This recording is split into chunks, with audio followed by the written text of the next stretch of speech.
कल जो सिटी साहब की तरफ से कमिश्नरेट में जो जिसे हम कहते हैं कि मनाही आदेश जो है कल से लागू किया गया है, उसमें 144 आपको तो पता है कि 5 और 5 से ज़्यादा लोग अगर दिखेंगे एक साथ तो उनके ऊपर कार्रवाई की जाएगी। और गवर्नमेंट की तरफ से 4 अप्रैल 2021 को किस तरीके से ये मिनी लॉकडाउन जिसे हम बोल सकते हैं वो आदेश जारी किया गया ही, क्या शुरू रहेगा और क्या शुरू नहीं रहेगा, वो इसके बारे में मैं थोड़ा डिटेल में बताना चाहूँगा।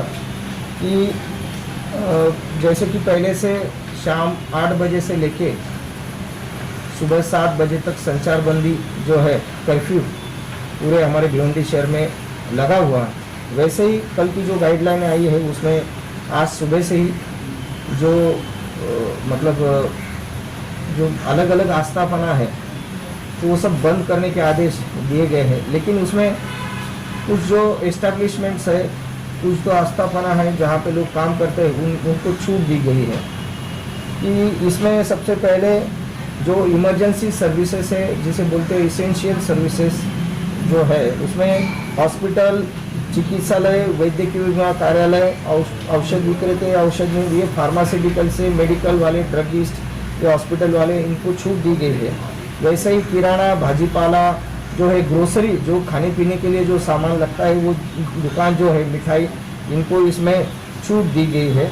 और जो टैक्सी हमारे यहाँ या ऑटो रिक्शा वगैरह, ऑटो रिक्शा में 2 लोग बैठ सकते हैं, 4 व्हीलर है उसमें आधे लोग बैठ सकते हैं, अगर 8 लोग बैठते हैं तो वहाँ पे 4 लोग बैठ सकते हैं। और बाकी जो गुड्स कैरियर जो है और पावर लूम से रिलेटेड जो कारोबार चलता है उसको उनको छूट दी गई है। उसकी उनकी ट्रैवलिंग, उनका गुड्स का जो है उसके लिए शासन ने, गवर्नमेंट की तरफ से छूट दी गई है। पावर लूम जो है वो चल सकते हैं, लेकिन उसमें भी जो पावर लूम में काम करते हैं वो जो मजदूर है या वहाँ के वर्कर है, सुपरवाइज़र, इन लोगों ने उनका जो है कि वैक्सीनेशन कर लेना ज़रूरी है। दूसरी बात, सैनिटाइजेशन वहाँ उनका प्रॉपर होना चाहिए, वहाँ पे ऑक्सीमीटर रखना ज़रूरी है। जिनको फीवर है, जिनको जिस तरीके से, तो उनको अलग तरीके से रखना ज़रूरी है।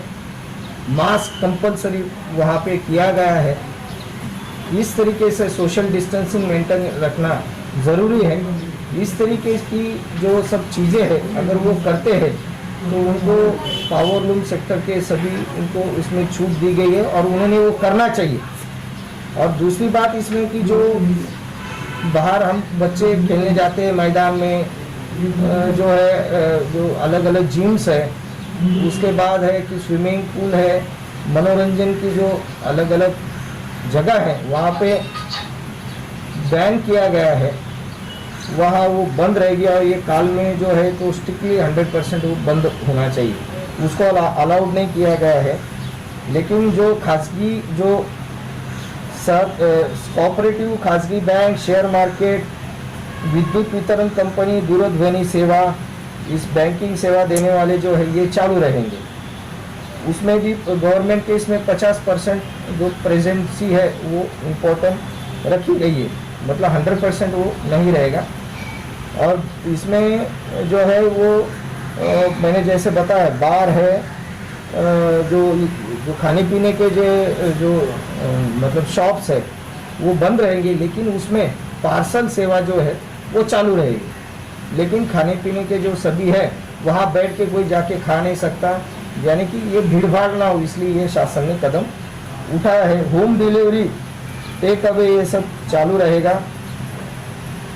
और जो होम डिलीवरी करने वाले हैं उन लोगों ने भी, जो घर जाके होम डिलीवरी करते हैं, तो उनको भी वैक्सीनेशन उन्होंने कर लेना ज़रूरी है, ये निर्देश दिए गए हैं। और वो जो जिस तरीके से ये रेस्टोरेंट्स और बार है या ऐसा कुछ करते हैं, उन सभी लोगों ने ध्यान में रखना चाहिए कि आप सभी लोगों का वहाँ के उनके सोशल डिस्टेंसिंग है, वैक्सीनेशन है, मास्क लगाना, ये सब चीज़ें कंपलसरी वो फॉलो करनी है। रोड पे जो गाड़ियाँ जो चलती है, खाने पीने के जो सामान जो है, उनके लिए भी कुछ गाइडलाइंस है? खाने पीने के मतलब कौन से, मतलब जो रोड पे गाड़ी, हाथ गाड़ी, नहीं, वो खाने पीने के जो रहे वो बंद रहेगा। खाने पीने का जो है वो बंद रहेगा, ठेले वाले गाड़ी वाले, लेकिन फ्रूट्स वगैरह वो जो है जिससे वो चालू रहेगा। सर प्राइवेट सेक्टर में जो पावर लूम को छोड़ के अदर इंडस्ट्रीज है उनके लिए क्या गाइडलाइंस है? नहीं, अदर इंडस्ट्रीज जो है जो मैन्युफैक्चरिंग में आते हैं, मैंने आपको दिया है अभी इंग्लिश में और इसमें, मैन्युफैक्चरिंग सेक्टर में वो चालू रहेगा, लेकिन जिस तरीके से मैंने कहा वो सब चीज़ में ध्यान में रखते हुए ये होना चाहिए। सर सुबह भेल्डी बाजार में इस लॉकडाउन का विरोध हुआ, काफ़ी दुकानदारों ने इसका विरोध किया। इस तरह से अगर भिवंडी में भी अगर कोई विरोध होता है तो उसके लिए पुलिस क्या कहती है? नहीं, इसमें हम उनको पहले समझाने की कोशिश करेंगे।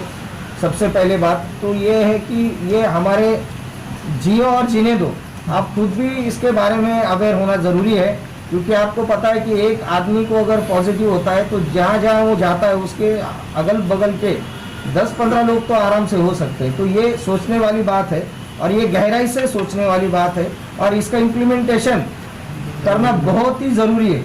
अगर ये नहीं किया वो ठीक है, वो चलता रहेगा उनका काम, लेकिन उसमें जो बूढ़े लोग हैं, बीमार लोग हैं, जिनको बीपी है, डायबिटीज़ है, आपने जो देखा कि दिन ब दिन आंकड़े जो है बढ़ते जा रहे हैं, उसको रोकने के लिए ये गवर्नमेंट ने बहुत अच्छा कदम उठाया है, जिससे कि हम जो भिवंडी के पूरे रहवासी है वो भी बच सके, उनके घर के लोग बच सके और सभी जो है अच्छी तरीके से उनका आरोग्य रहने के लिए ये बहुत ज़रूरी है। सर ये संपूर्ण लॉकडाउन की हद कब तक रहेगी सर? टाइमिंग इसका क्या रहेगा, इसको लेकर कंफ्यूजन बहुत है और कब तक रहेगा? टाइमिंग का तारीख जो आपने देखा होगा, आपको दिया है मैंने, 30 तारीख तक ऐसा है, लेकिन अगर इसमें कुछ लोग अगर समझते हैं, अच्छी तरीके से रिस्पांस देते हैं, तो ये जो है गवर्नमेंट इसके बारे में सोच सकती है और कुछ दिनों के बाद इसकी नई गाइडलाइन जारी हो सकती है।